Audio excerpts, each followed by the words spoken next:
오늘은요, 마태복음 14장 37절에서 47절의 말씀 저와 함께 보시도록 하겠습니다.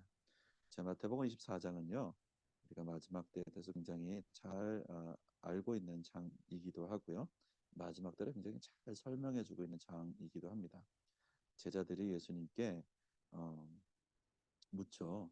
인자가 임하실 때, 즉 예수님께서 재림하실 때에 어떠한 징조가 세상에 있겠습니까? 라고 물어보고 그 다음에 예수님께서 쭉 온 세상에 어떠한 일들이 있게 될 것인가를 쭉 마태복음 24장의 전반부를 통해서 징조들을 설명해 주십니다. 이런 징조, 저런 징조, 이런 징조, 지진과 전쟁과 기근과 환란과 이런 부분들을 쭉 설명해 주시죠. 자, 그런데 이런 징조들 말고요. 여기 37절부터 47절까지의 말씀은요. 그때의 시대상이 어떠할 것인지에 대해서 말씀하시고 그리고 그거에 대해서 우리에게 권면하시는 말씀이 있는 것을 우리가 볼 수가 있습니다. 자, 한번 보시면은요. 인자의 임함도 그러하리라 어떤 때와 같이 노아의 때와 같이라고 되어 있습니다. 즉 인자가 임하시는 때에는 마치 그 시즌은 그때는 마지막 때는 노아의 때와 비슷할 것이다라고 우리가 볼 수가 있을 것 같습니다. 자, 노아의 때는요. 우리가 잘 알고 계시지만 창세기 예를 들어서 창세기 6장 5절의 말씀을 보시면 여호와께서 사람의 죄악이 세상에 가득함과 그의 마음으로 생각하는 모든 계획이 항상 악할 뿐임을 보시고 라고 그렇게 즉 노아의 때는 죄가 관영한 완전히 죄가 꼭대기까지 가득 차 있었던 시대였던 것을 우리가 볼 수가 있습니다. 자, 근데 여기서 어, 이 사실은 요 장에서 말하는 핵심은 그 죄악이 가득 차 있다라는 부분이라기보다는 사실은 예수님께서 다른 부분을 여기서 강조하고 계시는데 어쨌든 인자가 임하시는 때 예수님의 재림의 때도 마치 노아의 때와 같을 것이다. 근데 어떤 면이 비슷할까요? 라는 것을 우리가 함께 예수님께서 하신 말씀을 우리가 보면서 한번 이해해 봤으면 좋겠습니다. 자, 홍수전에 노아가 방주에 들어가던 날까지 자, 노아가 방주에 들어가기 7일 전에 하나님께서 저 암수로 쌍을 모으고 다 해가지고 방주에 집어넣어라 그렇게 말씀하셨죠. 그리고 훨씬 전에 방주를 지어라 그렇게 말씀하시고 100년 이렇게 보는 사람들도 있는데요. 이거 짓는 쫙 동안에 내가 세상을 멸하리라라고 노아에게 말씀해 놓으셨습니다. 그러면 노아도 아마 이 방주를 계속해서 짓는 동안에 사람들에게 같이 경고를 하고 사람들에게 권면을 했겠죠. 그렇게 살면 안 된다. 그렇게 죄악 가운데 물들면 안 된다. 하나님께서 우리에게 얼마나 많은 것을 주셨는데 그렇지만 사람들은 개의치 않았죠. 그리고 7일 전에 암수로 여러 가지 동물의 쌍을 모을 때에도 7일 후면 너 우리가 이 땅이 멸하게 된다. 홍수로 이 땅에 심판이 있게 될 것이다라고 어, 노아가 그렇게 사람들에게 아마 얘기하지 않았을까 싶습니다. 그런데 홍수 전에 노아가 방주에 들어가던 날까지 사람들이 먹고 마시고 장가들고 시집가고 있으면서 라고 예수님께서 말씀하고 요거를 이제 노아의 때에 있었던 일을 이렇게 지적해 주고 계시는데요. 사람들이 먹고 마시고 장가들고 시집가고 있었다라고 예수님께서 그렇게 설명해 주고 계세요. 자, 먹고 마시고 장가들고 시집가는 일들이 잘못된 건 아닙니다. 그런데 문제는요. 뭐냐면 이 심판이 이렇게 온 땅 가운데 임하고 하나님께서 온 땅 가운데 심각한 일을 하고 계시는데도 불구하고 그냥 일상적인 일들을 나는 모르겠다. 세상은 그냥 돌아가겠지. 설마 라고 하면서 이 땅에서 일들을 계속해서 그냥 살아가고 있는 것에 대해서 예수님께서 이렇게 말씀해 주고 계십니다. 노아의 때에 그랬다. 그리고 여기서 끝나지 않고요. 사실은 홍수가 나서 그들을 다 멸하기까지 깨닫지 못하였습니다. 즉 심판이 시작되고 들어가던 날 또 전혀 관심이 없고 모르고 또 다 멸할 때까지 정말 홍수가 다 온 땅을 지면을 다 덮어서 그들이 다 멸하게 될 때까지도 깨닫지 못하였으니 정말 얼마나 죄악 가운데 취해 있으면 이것들이 하나님께서 이 땅을 심판하는 것으로 보이지 않을 수가 있는지. 예, 이것이 무엇인가 그냥 우연적인 우연과 같은 자연재해가 아니라 명확하게 창조주께서 이 땅 가운데 간섭하고 계시고 창조주께서 이 땅 가운데 말씀하고 계시다는 것을 모를 수가 있게 되는, 바로 그때가 몰랐던 시대가 노아의 때였다라고 말씀하시면서 그때가 인자의 임함의 때도 그러할 것이다라고 예수님께서 말씀해 주고 계시는 것을 우리가 볼 수가 있습니다. 즉 여기서 우리가 한 가지 정리할 수 있는 포인트는 인자 임함의 때, 즉 마지막 때에도 예수님 오시기 전에 있는 이 마지막 때에도 온 땅 가운데 이 하나님께서 경고하시고 또 심판이 실제적으로 성경에 기록된 것처럼 시작될지라도, 그리고 그게 시작될 뿐만 아니라 어느 정도 진전이 되고 그것으로 인해 세상이 다 멸하기까지도 사람들이 깨닫지 못하게 되는 일이 있을 것이라는 비극적인 일이 마지막 때 있을 것이라는 걸 예수님께서 그렇게 말씀해 주고 계십니다. 자, 이렇게 세상이 깨닫지 못하게 될 것이라는 이 마지막 때에 깨닫지 못하게 될 것이라는 것이 핵심 포인트라는 것을요, 잘 기억하시면서 40절의 말씀을 한번 보셨으면 좋겠습니다. 자, 어떤 부분이냐면요. 그때 두 사람이 밭에 있으며 한 사람은 데려가고, 즉 깨닫지 못하는 사람이 한 명 있다. 그래서 피해 보는 사람이 하나 있다. 라는 것을 예수님께서 여기서 강조하고 계시죠. 한 사람은 버려둠을 당할 것이요. 자, 밭에 있고 맷돌질을 하고 있는 건 그냥 세상 일들이 계속해서 진행되고 있는 상황 가운데서 어떤 사람은 이렇게 깨닫지 못하고 이 심판에 휩쓸려가는 사람이 있을 것이고, 어떤 사람은 남겨줄 것이요 라는 것을 볼 수가 있는데요. 사실은 여기서 번역이 한 사람은 데려가고 버려둠을 당할 것이요, 마치 이것이 환란 전에 휴거가 일어나는 것에 대해서 설명하고 있는 구절처럼, 뭔가 그 잘 깨어 있기만 하면은 어, 그 예수님 오실 때에 우리는 데려가고 깨어 있는 사람들은 데려가고 다른 사람들은 버려두고 당할 것이다 라는 구절처럼 사실은 보일 수도 있겠지만, 사실은요 조금 더 맞는 구절은 이 그때 두 사람이 밭에 있음에 한 사람은 붙잡혀가고 한 사람은 남겨질 것이요라고 보시는 것이 조금 더 평이한 해석이라고 볼 수가 있을 것 같습니다. 앞에서부터 진행되던 문맥을 잘 보시면서 해석을 하시면 사실은 이렇게 큰 무리가 없이 이 붙잡혀가고, 즉 어떤 사람은 심판에 휩쓸려 가고 어떤 사람은 남겨질 것이다. 이 심판이 다 이 땅을 휩쓴 이후에도 남아있게 될 것이다 라는 해석으로 우리가 잘 좀 받아들일 수가 있을 것 같습니다. 42절도 두 여자가 맷돌질을 하고 있음에 한 사람은 데려가고 한 사람은 버려둠을 당할 것이니라. 이게 아니라 한 사람은 붙잡혀가고 또는 휩쓸려가고 한 사람은 남겨질 것이요라고 보시는 게 더 맞는 해석으로 우리가 볼 수가 있을 것 같습니다. 자, 이거는요 사실은 뒤에도 보시면 이 41절 이후에 42절부터 뒤에도 보시면 왜 우리가 이렇게 해석할 수 있는지가 조금 더 선명해집니다. 자, 한번 보실까요? 자, 42절부터 말씀, 47절까지의 말씀을 함께 보시도록 하겠습니다. 자, 보시면요. 그러므로 깨어 있으라라고 하면서요. 예수님께서 제자들에게 깨어 있을 것을 말씀하십니다. 어느 날에 너희 주가 임하는지 너희가 알지 못함이니라. 자, 왜 어느 날을 여기서 예수님께서 말씀하셨냐면, 예수님께서 또 그렇게 말씀하셨죠.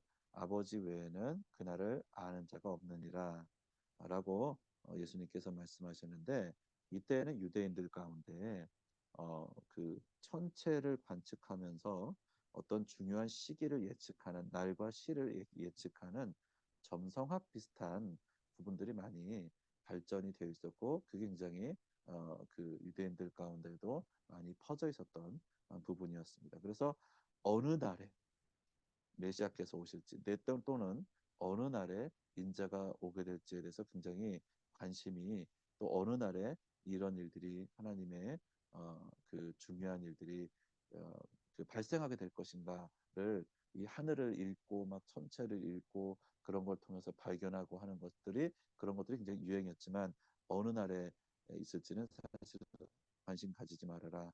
너희 주가 임하는지는 너희가 알지 못함이라. 너희는 알 수가 없을 것이다. 그리로는 신경도 쓰지 말아라.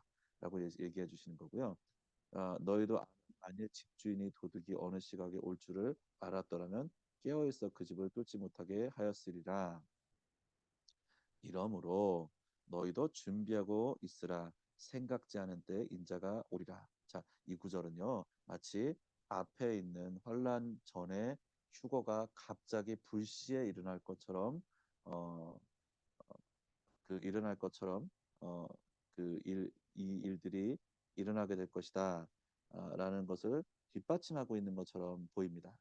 하지만 사실은 이 구절은 그렇게 불시에 예수님의 재림이 갑자기 임하게 될 것이다. 오, 성도들에게도 그렇게 임하게 될 것이다. 라는 것을 말하고 있지는 않습니다. 자, 무슨 말씀이냐면요. 어, 예수님께서 마태복음 24장 우리 전체 문맥을 항상 보시면 조금 더 이런 각 구절의 의미가 굉장히 선명해지는데요. 마태복음 24장의 전반부를 통해서는요. 마지막 때 인자가 임할 때의 징조에 대해서 큰 그림을 그려주십니다. 즉 이런 징조들을 통해서 징조들 잠시만요. 펜을 좀 이런 징조들을 통해서 인자가 임할 때가 다 된 것을 알아라라고 그렇게 예수님께서 말씀해 주셨습니다. 즉 이런 징조들을 보면 인자가 임할 때가 대충 언제인지 이제는 알게 될 것이다. 그래서 시즌에 대해서는 우리가 그분이 오실 때가 다 되었다는 것은 마지막 때가 되었다는 것은 우리가 대충은 우리가 알 수 있다. 어느 날인지는 알 수 없지만 대충 그때가 다 왔다는 것은 알 수 있다라는 것을 예수님께서 전체 문맥을 통해서도 선명하게 말씀해 주셨습니다. 그래서 이러므로 너희도 준비하고 있으라. 생각지 않은 때에 인자가 오리라. 자, 이 구절은요 사실은 이렇게 해석하는 게 더 낫습니다. 그렇지 않으면 즉 준비하고 있으 너희도 준비하고 있으라. 깨어 있어라. 그렇지 않으면 생각지 않은 때에 인자가 오리라. 자, 이렇게 우리가 이 구절을 볼 수 있는 이유가 뭐냐면요. 우리가 데살로니가 전서 여기 써드릴게요. 데살로니가 전서 5장 4절에서 6절 말씀을 보시면요. 제가 읽어드릴게요. 형제들아 너희는 어둠에 있지 아니하며 그날이 도둑같이 너에게 임하지 못하리니 도둑같이 우리에게 임하지 않는다라고 어, 이 데살로니가 교회에게 사도 바울이 얘기하고 있습니다. 너희는 빛의 아들이요 낮의 아들이라 우리가 밤이나 어둠에 속하지 아니하나니 그러므로 우리는 다른 이들과 같이 자지 말고 오직 깨어 정신을 차릴지라. 사실은 동일한 맥락의 말씀이 바울을 통해서 전해지고 있는데요. 우리는 깨어 있게 되면 이 일들이 도둑과 같이 임하지 않게 된다라는 것을 우리가 이 전체 맥락을 통해서 알 수가 있습니다. 즉, 첫 번째 중요한 부분은 깨어 있으라. 그리고 영적으로 잠들지 말아라. 계속해서 그럴 때에 우리가 이 앞에 있는 앞에 있었던 우리가 노아 일들을 보셨죠. 앞에서 보셨던 것처럼 노아의 때와 같이 이렇게 사람들이 전혀 하나님의 일하심을 깨닫지 못하게 되는 그렇게 해서 사람들이 휩쓸려가는 일들 같은 것을 당하지 않게 될 것이다라고 이 전체적인 맥락을 통해서 말씀하고 계시는 것을 우리가 볼 수가 있습니다.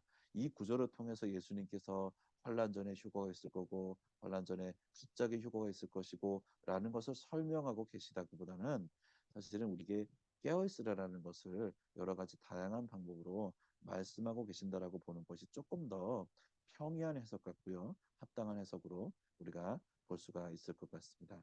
자, 그렇게 해서 깨어 있으라라는 모습에 대해서 예수님께서 사실은 요 뒤에서 어떻게 하면 깨어 있는 겁니까? 라는 부분에 대해서 우리가 쭉 답을 볼 수가 있는데요. 그 깨어 있으라는 부분에 대해서 바로 충성되고 지혜 있는 종이 되어라는 부분으로 이렇게 깨어 있는 부분을 이렇게 뒤에서 설명해주고 있는 것을 볼 수가 있습니다. 충성되고 지혜 있는 종이 되어 주인에게 그 집 사람들을 맡아 즉 주인의 사람들을 맡아서 충성되고 지혜 있는 종이 주인의 사람들을 맡는 장면입니다.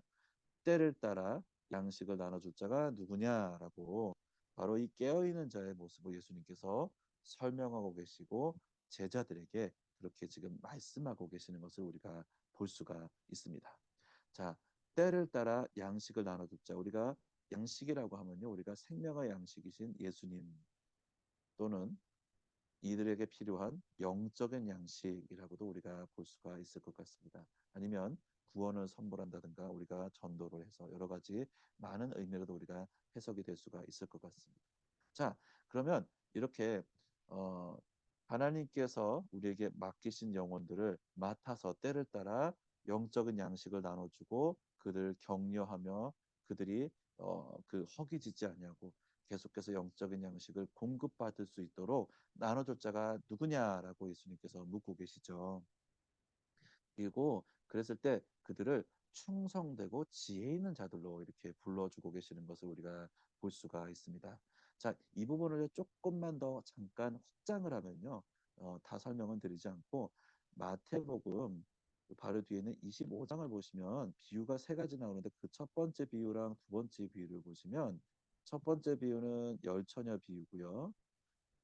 두 번째 비유는 악하고 게으른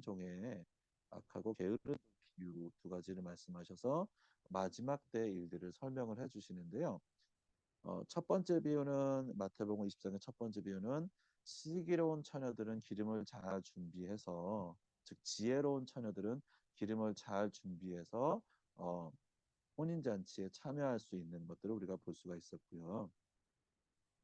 그리고 두 번째는 악하고 게으른 종을 이렇게 말씀하시면서 이렇게 그 인자의 임함이 이 마지막 때가 더디 오리라고 생각하면서 그냥 아무 일도 하지 않고 방관하고 있었던 자들에 대해서 이런 일들도 있을 것이다라고 그렇게 예수님께서 비유를 통해서 말씀해 주시는데요. 이 두 가지 비유를 통해서 사실은 충성된 자들이 누구인지 지혜로운 자들이 무엇인지 정확하게 사실은 마태복음 25장에 풀어서 설명해 주고 계시는 것을 우리가 볼 수가 있습니다. 그래서 지혜 있는 자 먼저 보면은 바로 하나님과의 친밀함 가운데 계속해서 말씀 가운데 기도 가운데 깨어서 그분의 인도하심을 따라 성령님의 인도하심을 따라 하루하루를 잘 살아내는 우리 성도들의 삶이다 그렇게 말씀을 드릴 수가 있을 것 같고요. 즉 첫째 계명 하나님을 사랑하고 하나님 안에 거하는 또 예수님 안에 자의 삶을 잘 살아내는 그런 부분이라고 우리가 볼 수가 있을 것 같고요. 그리고 충성된 부분은 하나님께서 우리에게 맡기신 일들, 맡기신 영혼들, 사명들, 부르심들을 잘 감당해내면서 하나님 안에 충성되게 걸어가는 저 둘째 계명과 조금 더 가까운 부분이다라고 우리가 그렇게 볼 수가 있을 것 같습니다. 그렇게 충성되고 지혜로운 종을 하나님께서 부르고 계시는 것을 볼 수가 있습니다. 그들을 통해서 또 영적인 양식들을 나눠주기를 원하시는 것들을 볼 수가 있고요. 이 마지막 때에 우리가 깨어 있음으로 말미암아 깨어 있음의 의미를 우리가 정확하게 알 수가 있습니다. 깨어 있는 게 뭘까? 깨어 있는 게 뭘까? 하는 질문들을 받곤 하는데요. 사실은 실제적인 모습을 예수님께서 이렇게 설명해 주고 계세요. 주인이 올 때 뒤에 보시면요. 46절과 47절을 보시면요. 이 충성되고 지혜로운 종이 주인의 사람들을 맡아서 때를 따라 양식을 나눠줄 때에 우리 하나님 아버지께서 또는 예수님께서 재림하실 때 그 종이 이렇게 하는 것을 보면 그 종이 복이 있으리로다. 우리가 이 일들을 잘 계속해서 섬겨나갈 때 복이 있을 것을 말씀하고 계십니다. 저기 우리 마태복음 5장에 팔복도 있지만요.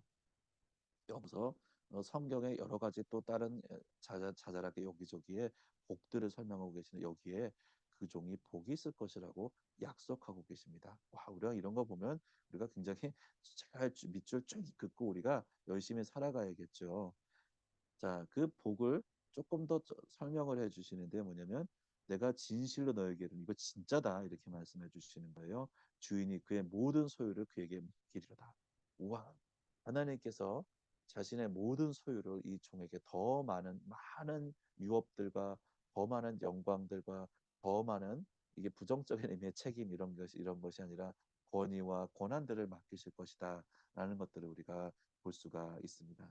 하나님께서 마지막 때에 이 충성되고 지혜 있는 종을 그렇게 여기실 뿐만 아니라 지금 이 시대에도 예수님의 재림이 아직 명확하게 다 마지막까지 임박하지 않은 이때에도 충성되고 지혜 있는 종에게 동일하게 이 유업의 이 복의 일부분이라도 하나님께서 이 말씀을 따라 우리에게 부어 주신다라고 믿습니다.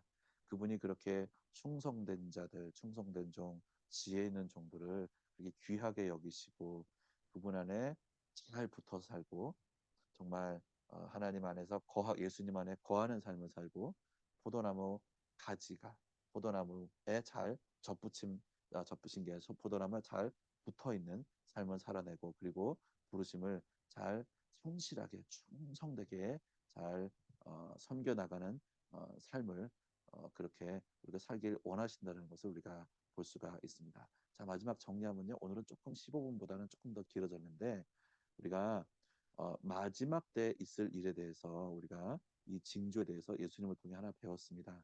마지막 때 마치 전 세계라고 할 수가 있을 것 같습니다. 전 세계의 어, 잠드는 영적으로 잠이 드는 현상들을 우리가 보게 될 것 같습니다. 이것이 예수님의 말씀을 따라서 그렇게 예, 우리가 이 시대 가운데 보게 될 것 같고요. 이미 우리가 보고 있는지도 모르겠습니다.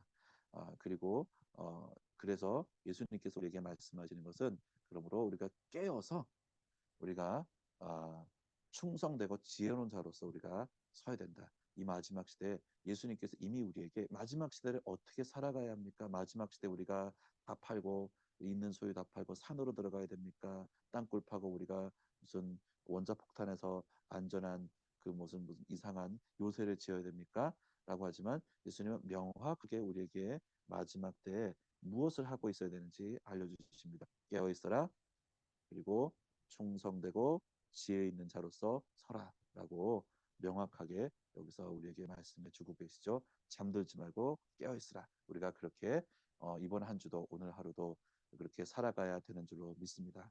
자, 우리가 그렇게 충성되고 지혜 있는 종으로 살아가길 예수님 앞에 또 기도하며 주님 저희를 그렇게 충성되고 지혜 있는 종으로서 저희를 그렇게 강건하게 하여 주시고 어, 정말 하나님이 우리에게 맡기신 자들의 때를 따라 양식을 나눠줄 자들로서 우리를 세워주십시오. 양식을 나눠주려면 양식도 우리 가운데 있어야겠고 그리고 그 양식을 나눠주기도 해야겠고 가만히 우리만 먹고 있는 것이 아니라 그래서 우리가 첫째 계명과 둘째 계명의 삶도 정말 충성되게 잘 살아나가도록 도와주십시오. 우리가 이렇게 기도하며 하루하루 잘 각자의 자리에서 살아나가야 되는 줄로 믿습니다. 자, 이번 주 말씀 이렇게 요약하고요. 다음 시간에 다시 뵙도록 하겠습니다. 감사합니다.